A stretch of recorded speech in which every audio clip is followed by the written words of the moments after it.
Most bad property deals could have been avoided by having the right due diligence system. You don't want to be relying on sales brochures or someone else's numbers or any other opinion about whether you should do the deal or not.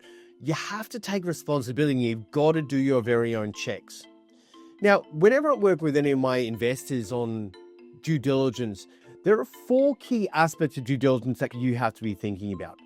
I want to talk through these with you bit by bit because this is truly going to change the game in how you choose the deals that are going to make the difference in your portfolio. What I'm talking about is the deals that make more profit, that make more cash flow, that accelerate your journey towards financial freedom.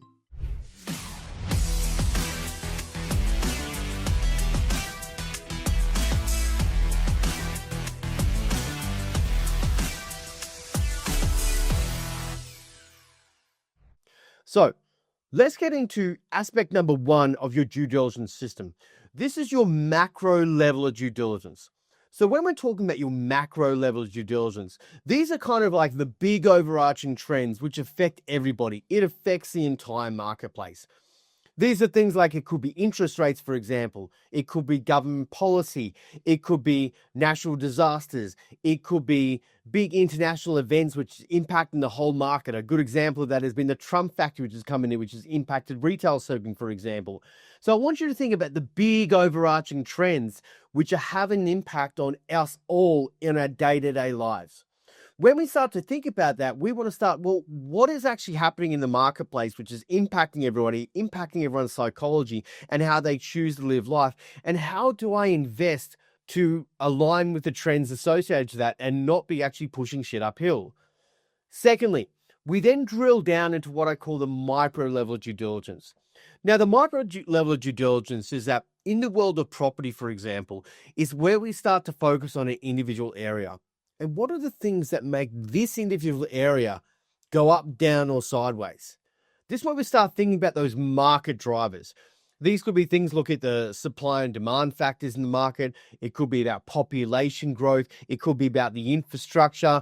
We always think about the pie principle, right? Population growth, infrastructure, employment nodes is 3 of the key drivers behind markets. Now, obviously, there's a heck of a lot more, and most markets are fundamentally driven by supply and demand.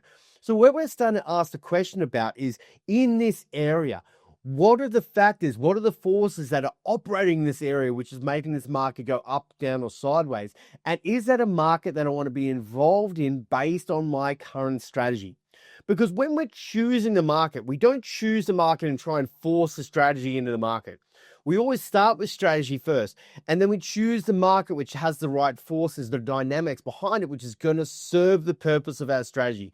Super critical difference between gambling in the market versus being an investor. Once we move through the micro area due diligence, we start to understand, this is an area that we want to invest in, and these are the reasons why. And we've got fundamental data and reasons why.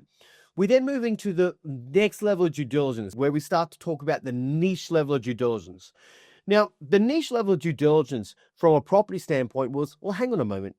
Why does this 4-bedroom house, which is next to this other 4-bedroom house over here, why does this one go up by $200,000 while this one does nothing for years?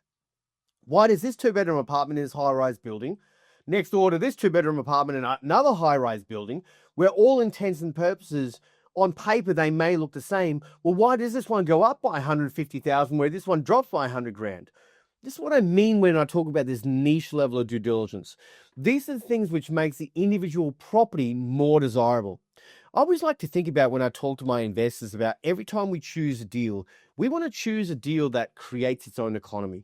We want to choose a property which is going to be so in demand by the local demographic, that is so desirable that no matter whether the market is going up, down, or sideways, there's still going to be demand for this type of real estate.